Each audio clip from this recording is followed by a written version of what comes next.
Salve, salve galera, boa tarde para todo mundo. O Globo Esporte está chegando com ótimas histórias e um cardápio bem variado. Hoje tem vôlei, tênis, basquete, canoagem, UFC e, é claro, tem muito futebol. E a gente começa com um panorama da disputa por uma vaga nas semifinais da Taça Guanabara, que é o primeiro turno do Campeonato Carioca.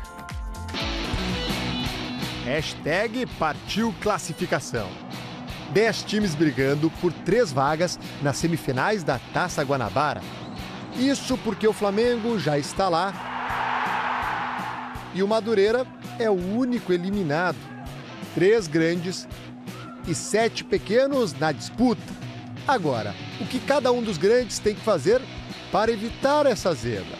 Vamos começar então pelo Vasco. Quinto colocado no grupo B com 4 pontos, o time pode ser eliminado até mesmo com vitória, já que o Bangu, com 5 pontos, depende só de si para se classificar. O Bangu enfrenta a Cabofriense. O ideal para o Vasco seria um empate neste jogo. Mas não é só isso. O Nova Iguaçu também tem um ponto a mais que o Vasco. Se o time da Baixada vencer o Flamengo, o Vasco estará eliminado. Como o Vasco joga na quarta-feira pela Libertadores, o técnico Zé Ricardo vai poupar alguns jogadores. A ideia é que a gente realmente tenha um time um pouco mais descansado para esse jogo. A gente teve um jogo desgastante e também uma viagem longa, né? Então, muito provavelmente a gente deva utilizar o pessoal que está mais descansado trabalhando aqui no Rio. O torcedor do Fluminense também tem que pegar a calculadora e ligar mais de uma TV às 7 da noite de hoje, horário dos jogos do Grupo C. Em quarto lugar, com 5 pontos, será preciso vencer para se classificar e esperar por um empate no jogo Boa Vista e Portuguesa. Os dois times estão empatados com 6 pontos na tabela, um a mais do que o Fluminense. Se houver vencedor nesse jogo, o Fluminense precisa que o Lanterna Madureira vença o Botafogo e ainda assim tem que tirar a diferença no saldo de gols.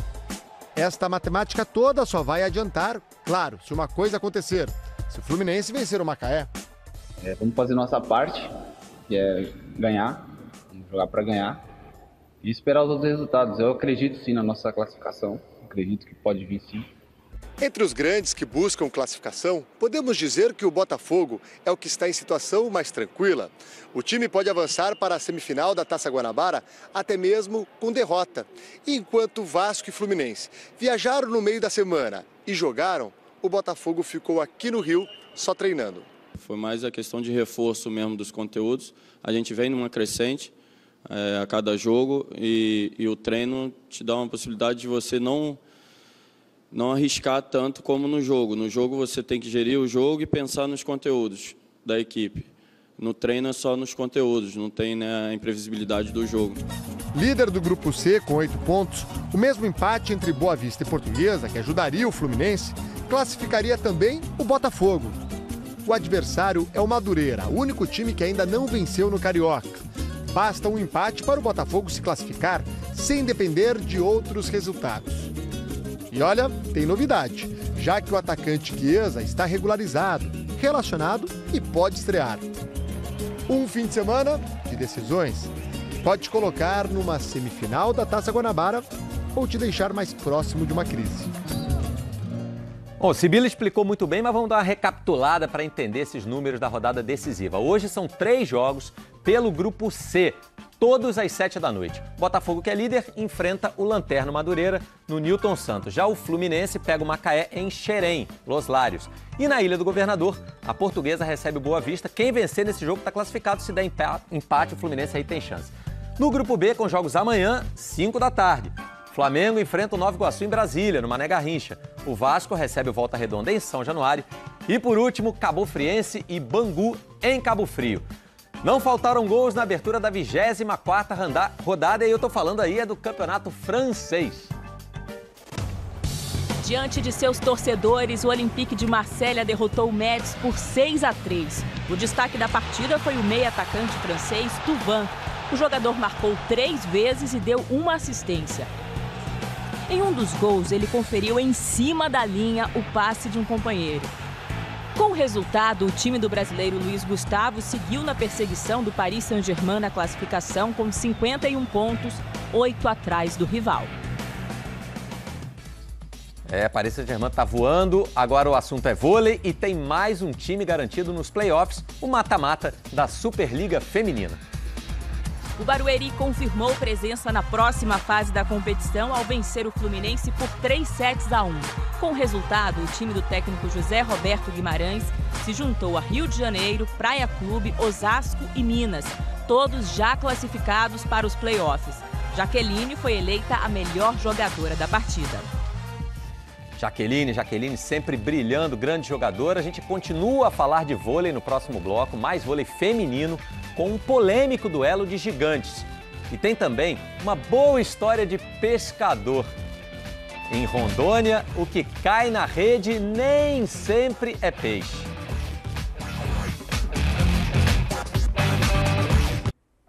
Globo Esporte agora falando de Superliga Feminina de vôlei. No primeiro confronto entre Tiffany e Tandara, o Osasco levou a melhor. Mas o duelo não se limitou à quadra.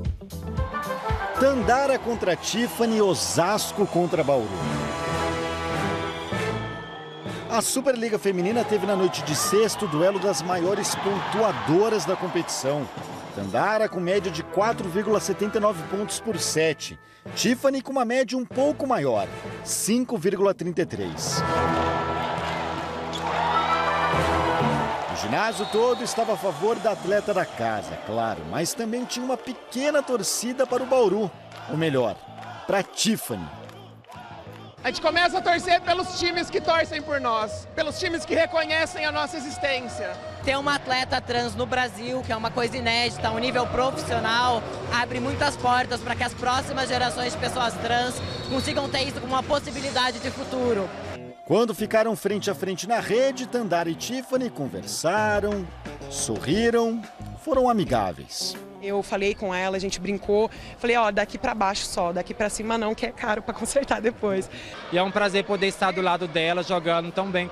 Não vou falar tão bem porque o percentual dela é muito maior que o meu, mas sendo um destaque junto com ela. Já com a bola no alto, fizeram exatamente o que se esperava delas. Distribuíram pancadas e saíram de quadra empatadas. 31 pontos para cada uma. Tandara mais feliz com a vitória de Osasco por 3-2. Desde que chegou à Superliga Feminina, Tiffany vem sendo comparada com Tandara, a principal atacante da seleção brasileira. Depois de um duelo disputadíssimo no primeiro encontro entre elas em quadra, Tandara finalmente resolveu emitir uma opinião sobre a participação de Tiffany na competição. É de encher os olhos, é de se respeitar, dar a cara para bater, sabe? Então, assim, é importante para a sociedade entender isso também. Não é caso de fazer diferença ou não. Eu acho que pelo fato de como está sendo lidado, eu não acho justo.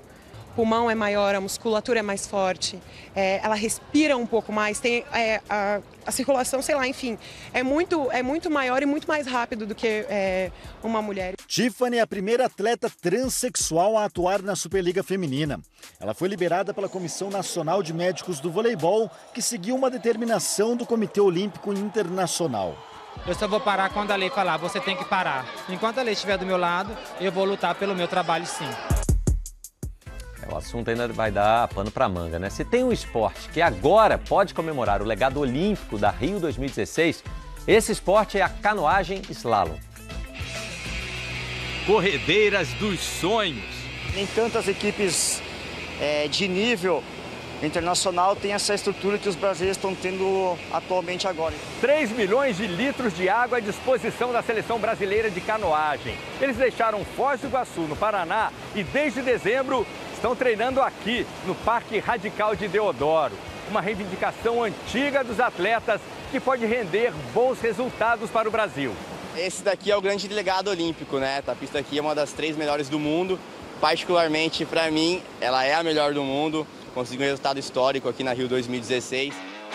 Nos Jogos Olímpicos do Rio em 2016, o paulista Pepe Gonçalves ficou em 6º lugar. O melhor resultado do Brasil na canoagem. Depois dos Jogos, essa pista foi usada apenas uma vez no Pan-Americano de Canoagem, em outubro de 2016, e fechada logo em seguida. Agora é recuperar o tempo perdido. Os 5 canoístas que se mudaram para o Rio apostam numa preparação de altíssimo nível para o ciclo olímpico Tóquio 2020 e para o Mundial de Canoagem em setembro, aqui mesmo nessas águas. Aqui dentro a gente está de igual para igual com os europeus e isso é o grande diferencial para a gente brigar pela medalha olímpica no Mundial do Rio de Janeiro e nos Jogos Olímpicos de Tóquio. Todas as manhãs, de segunda a sábado, eles aprimoram as manobras. 3 horas por dia na água, tudo registrado pelo treinador. Ó, trocou, tá bom, olha só, teu barco tá correndo, cara. Com portas abertas para um futuro promissor e sempre turbulento. Você já ouviu história de pescador? Acho que todo mundo já ouviu, né? Então, em Rondônia tem o seu Damião, que confecciona as redes dos pescadores. E a partir disso, surgiu uma oportunidade bem legal para ele. Olhos marejados de quem assiste a um jogo de futebol no estádio pela primeira vez. O sorriso de quem aos 75 anos descobre uma sensação nova. Hoje você vai conhecer a história do seu Damião, um torcedor que ajudou o clube e, em troca, recebeu uma noite inesquecível.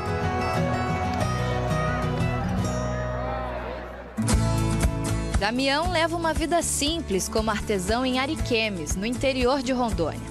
Seu ofício é produzir redes de pesca. E a mesma rede que garante o sustento dos pescadores uniu o seu Damião ao futebol. Real Ariquemes, o time da cidade.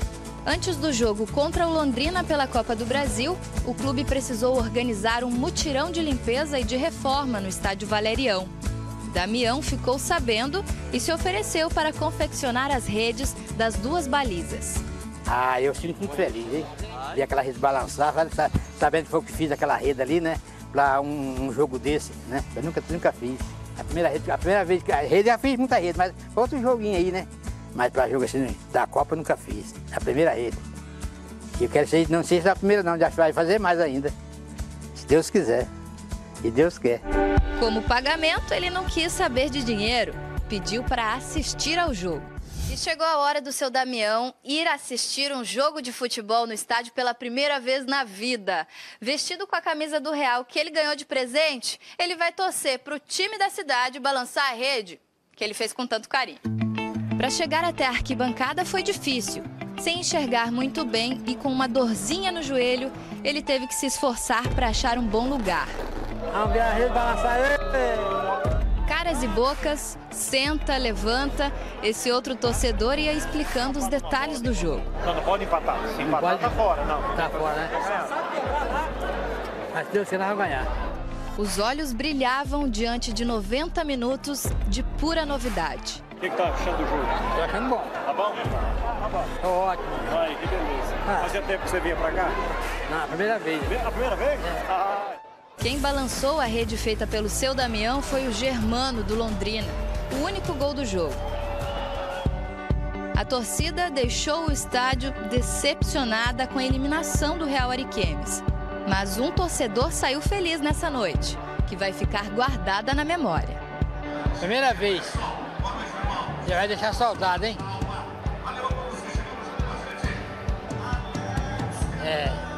Se Deus me levar amanhã, completo, tudo completo. O que eu queria era pescar, pesquei bastante.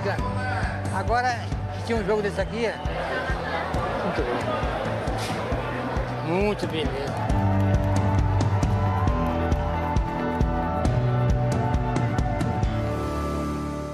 História legal do seu Damião. Legal também que na Copa Davis o brasileiro Thiago Monteiro mandou bem. Ele venceu o Roberto Cid, da anfitriã República Dominicana, por 2-1 e igualou em 1-1 o confronto entre brasileiros e dominicanos. É melhor de 5 confrontos, então ainda tem 3 jogos contra a República Dominicana nessa fase. O Comitê Olímpico Internacional retirou a suspensão que havia imposto ao Comitê Olímpico do Brasil em outubro do ano passado. Em comunicado oficial, o COI elogiou as recentes medidas de reestruturação adotadas pelo COB, como as mudanças no estatuto da entidade, que garantiram maior participação de atletas nas decisões e eleições. Foi estabelecido também um sistema de gestão mais moderno e eficiente, com a criação do Conselho de Administração e Conselho de Ética. Com a decisão, o COB fica livre para voltar a receber recursos financeiros do COI, provenientes dos patrocínios que a entidade recebe. A participação de atletas brasileiros em Jogos Olímpicos já estava garantida, mesmo com a suspensão. Mais detalhes no Globoesporte.com. Domingo no Esporte Espetacular, uma competição inédita na televisão mundial, Fernanda Gentil. Sim, é uma mistura de crossfit com essa galera e carnaval para celebrar a maior festa do nosso país, Fernanda. Ou seja, Carnafit, neste domingo no Esporte Espetacular. São 5 duplas representando 3 ritmos. 3 do samba, 1 do frevo e 1 do axé imperdível. A gente espera você, solta o som!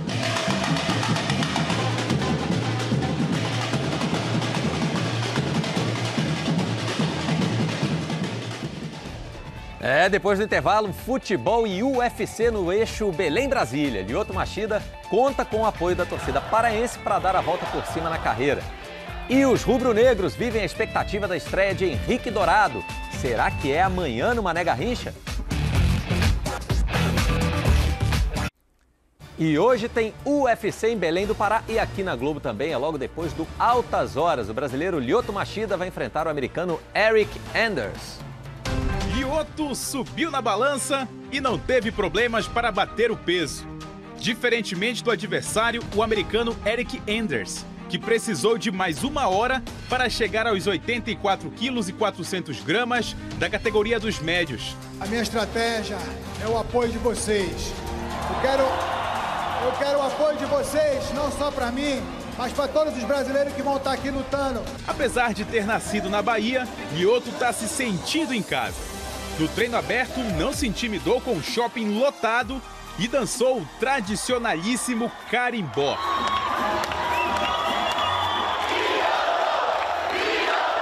Foi aplaudido por uma torcida que é apaixonada por UFC. O Erlon tatuou o Lyoto na coxa. A Shirley e o Luiz batizaram o Lyoto Gabriel. Quando ele conseguiu o cinturão, logo depois veio a minha filha Alissa Tamiri. Não tinha como colocar Lyoto, né? Aí eu resolvi esperar um pouquinho e depois de alguns anos veio o meu filho, cumpri a promessa e coloquei Lyoto, o nome dele também. Há exatamente 40 anos, seu Yoshizo Machida, o Sansei Machida, se estabeleceu aqui em Belém do Pará. Ensinou a arte do karatê para todos os filhos. Um deles se tornou a lenda do dragão. Lyoto iniciou uma trajetória vitoriosa sem precisar sair de casa. Aos 13 anos já era faixa preta. Foi bicampeão brasileiro e vice-campeão sul-americano. Mas ficou conhecido mundialmente no MMA. Chegou a 14 lutas e 14 vitórias. Foi campeão dos meio-pesados no UFC depois de nocautear o americano Rashad Evans em 2009. Mas hoje, o momento não é bom. Lyoto foi pego no doping em 2016 e foi suspenso por 18 meses. Ano passado voltou a lutar, mas foi nocauteado por Eric Brunson em São Paulo. Para o primeiro UFC no norte do Brasil, Lyoto contou de novo com os treinamentos do pai. Hoje, em Belém, o dragão pode renascer. O povo me reconhece com o meu trabalho e eu quero dar um reconhecimento para eles também com o meu trabalho, né? Com a minha performance, com o carinho que eu posso mostrar para eles. Então, para mim, assim, é indescritível tudo isso. É muito difícil falar, entendeu? E é esperar a hora. E amanhã tem basquete 3 contra 3, que é uma nova modalidade olímpica dentro do Esporte Espetacular. A Mariana Monteiro vai contar pra gente agora como é que vai ser essa disputa. Boa tarde, Mariana, tudo bem? Olá, Gil. Boa tarde para você. O desafio Gigantes do Basquete 3 contra 3 reúne alguns dos melhores jogadores do mundo. O palco da competição é essa quadra montada aqui na Praça do Trem, ao lado do estádio Newton Santos, na zona norte do Rio de Janeiro, de um sábado de sol muito bonito na cidade. E o esporte, né, que começou como uma brincadeira nas quadras, nas praças públicas, agora virou esporte olímpico, vai estrear nos Jogos de Tóquio 2020. Na disputa nesse domingo são 4 times, 2 do Brasil, a seleção americana e a seleção da Sérvia, que é a atual campeã olímpica, campeã mundial. Eu estou aqui ao lado do Leandro Discreto, que é o primeiro atleta do Brasil a se profissionalizar nesse esporte. Só pedreira amanhã para o Brasil, né, Leandro? Realmente, vai ser um jogo muito difícil, muito disputado e é uma grande oportunidade de mostrar para o Brasil inteiro a qualidade dos nossos jogadores aqui no 3x3. E a disputa vai ser ainda mais acirrada, Gil, porque a competição vale pontos para o ranking que vai classificar as seleções para a Olimpíada de Tóquio. Um abraço para você. Valeu, Mariel. Bom, o discreto aí na altura não é muito discreto, não. O Cariocão faz escala em Brasília, Distrito Federal, Flamengo e Nova Iguaçu se enfrentam amanhã no estádio Mané Garrincha. A Globo transmite esse jogo ao vivo, 5 da tarde. E no rubro-negro, o goleiro César, não é o Júlio César, é o César, tem mais uma chance para mostrar serviço. Oi, alô? Esse sorriso é de quem vive boa fase no Flamengo. Na turbulenta posição de goleiro do clube no ano passado, César foi decisivo na classificação para a final da Copa Sul-Americana. Herói improvável em Barranquilha! A oportunidade apareceu, graças a Deus. Eu consegui estar bem preparado para aquele momento e as coisas aconteceram de uma forma muito boa, né? Um novo ano começou e enquanto Diego Alves se recupera da cirurgia no ombro, César é o titular. Só que nos últimos dias a concorrência ganhou um integrante de peso. Júlio César, ídolo do clube. A gente tem o privilégio de poder participar junto com eles, então assim, lógico que a decisão de quem vai jogar ou não é do treinador. Eu realmente fico muito feliz de estar próximo dele, poder trabalhar com ele. Tenho certeza que a gente vai crescer junto aí. E o jovem goleiro vai ter mais uma oportunidade pela frente. Ele é um dos poucos titulares confirmados para o jogo contra o Nova Iguaçu, lá no Mané Garrincha, em Brasília, pela Taça Guanabara. A ideia do técnico Paulo César Carpegiani é usar aos poucos os principais jogadores. E o time deste domingo pode ter novidades. Quem tá com saudade do Juan?